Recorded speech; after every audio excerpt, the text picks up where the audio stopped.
Les décisions issues du Conseil des ministres de ce mercredi 15 janvier 2025, qu'a présidé le chef de l'État, M. Patrice Talon, relèvent essentiellement du chapitre des communications et en voici la teneur. En point 1. Approbation de la politique nationale de financement du développement, PNFD 2025-2033. Cette politique est issue d'une démarche participative et postule qu'à l'horizon 2033, le Bénin assure la mobilisation et l'utilisation optimale des ressources intérieures et extérieures pour le financement du développement durable. Pour ce faire, 3 orientations stratégiques sont identifiées, à savoir l'amélioration du système de financement intérieur, le renforcement des capacités organisationnelles et institutionnelles du système national de financement extérieur du développement et l'amélioration de l'attractivité du pays. Par la suite, 3 programmes seront clairement mis en évidence pour y contribuer. Ils se rapportent au renforcement du système de mobilisation des recettes publiques, à la diversification des sources de financement pour la croissance inclusive et durable, puis au renforcement de la gouvernance du financement du développement.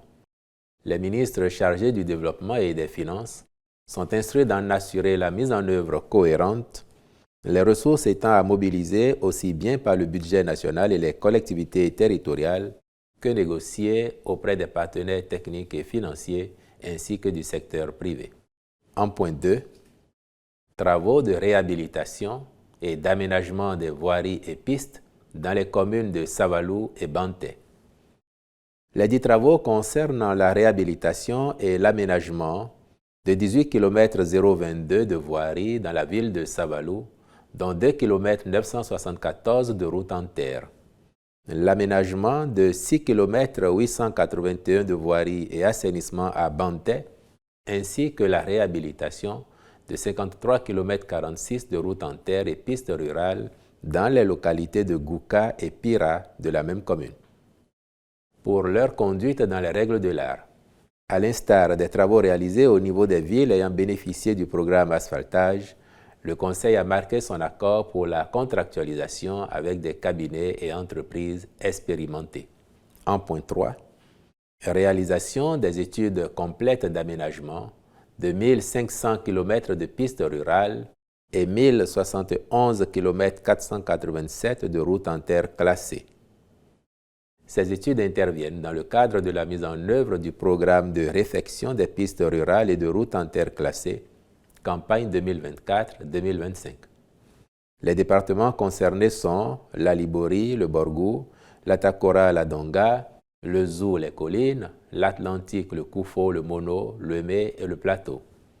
Elles permettront une meilleure prise en compte des besoins spécifiques des populations concernant l'aménagement de pistes rurales afin de les rendre carrossables en toute saison.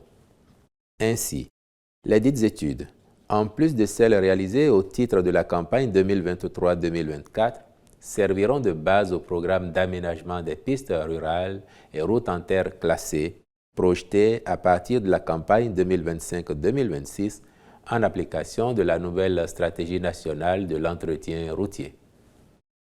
En point 4, agrément au Code des investissements. Les 2 sociétés concernées sont bénéficiaires du régime des investissements spécifiques du dit Code et sont porteuses de projets à même de contribuer au développement touristique et à l'attractivité de la destination Bénin. Il s'agit de Société civile immobilière native, SCI Native, pour son projet de rénovation de bâtisses afro-brésiliennes dénommé Native Hotel dans la commune de Ouida, lequel participe à l'amélioration de l'accueil des touristes en leur garantissant une hôtellerie de qualité où des œuvres d'art côtoient l'architecture d'origine et un design contemporain local. Lagardère Travel Retail Keila Bénin SAS, pour son projet d'ouverture de boutiques duty free à l'aéroport international de Cotonou, en vue d'offrir aux voyageurs une gamme plus variée de produits et souvenirs made in Bénin. Au chapitre des mesures individuelles, M. Ibrahim David Salami est nommé président de la Chambre administrative de la Cour suprême sur proposition du président de la dite Cour et après avis du Conseil supérieur de la magistrature. Je vous remercie.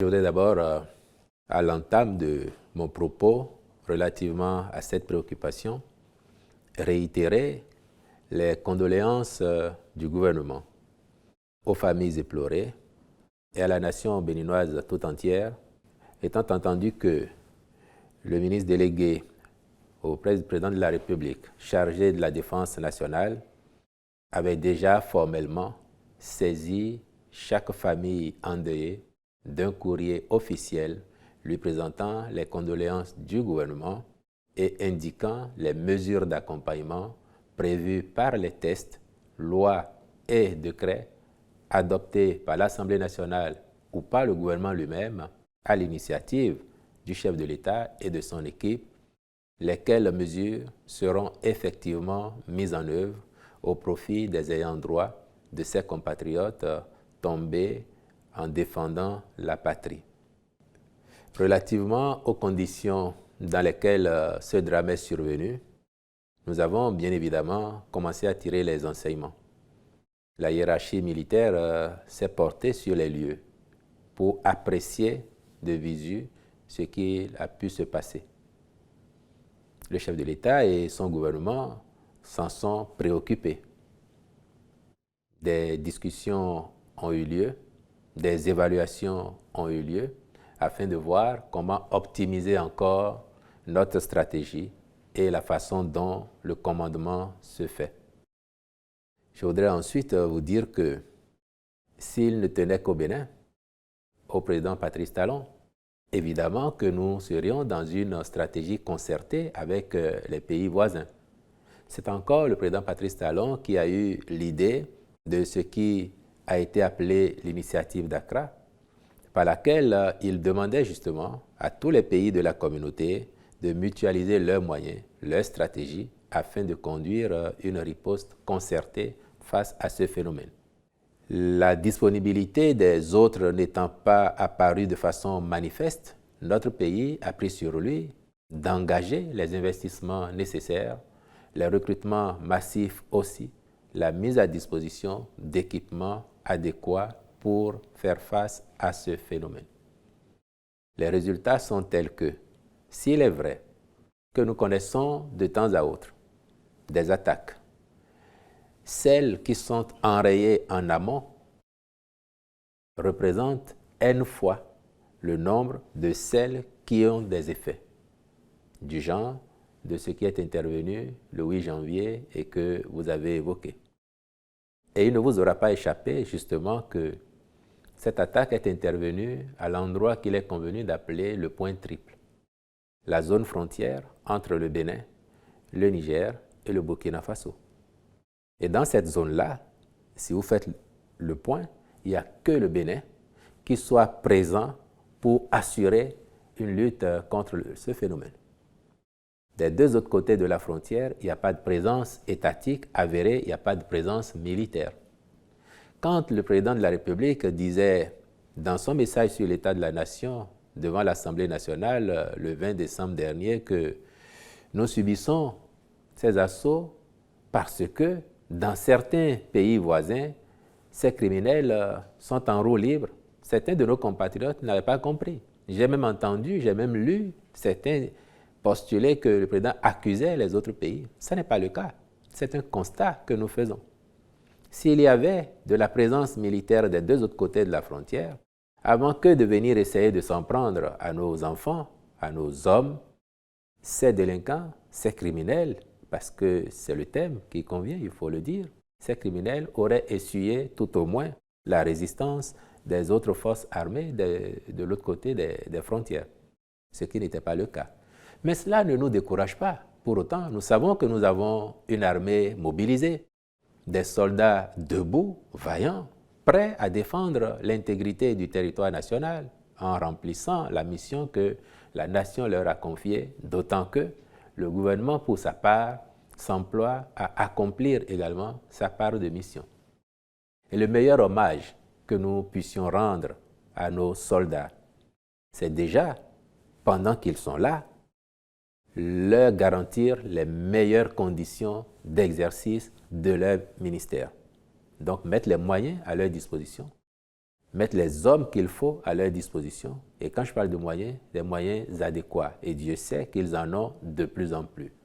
Et s'il advenait qu'ils viennent à perdre leur vie en défendant la patrie, le meilleur hommage encore que nous puissions leur faire, en gardant le souvenir de leur combat, de leur mémoire au chaud dans nos cœurs, c'est encore d'accomplir les devoirs que les lois et règlements nous imposent en direction de leurs ayants droit, notamment leurs familles et particulièrement leurs enfants. Et là-dessus, l'assurance que je voudrais vous donner, à la suite du courrier envoyé par le ministre délégué auprès du président de la République chargé de la défense nationale, c'est que les engagements de l'État seront honorés par la République, par le gouvernement, et c'est ainsi que nous devons fonctionner pour donner la garantie à tous ceux qui, au péril de leur vie, nous assurent la sécurité quotidienne, assurent l'intégrité territoriale, leur donner la garantie, disais-je, que la République sera toujours à leur côté, que le gouvernement il est mobilisé pour être à leur côté, leur créer les conditions favorables d'exercice de leur métier, mais si d'aventure, et je touche du bois en espérant que cela ne viendra plus, ou en tout cas que cela viendrait le moins possible, si d'aventure on en arrivait là, que leurs familles, leurs enfants ne seront pas abandonnés.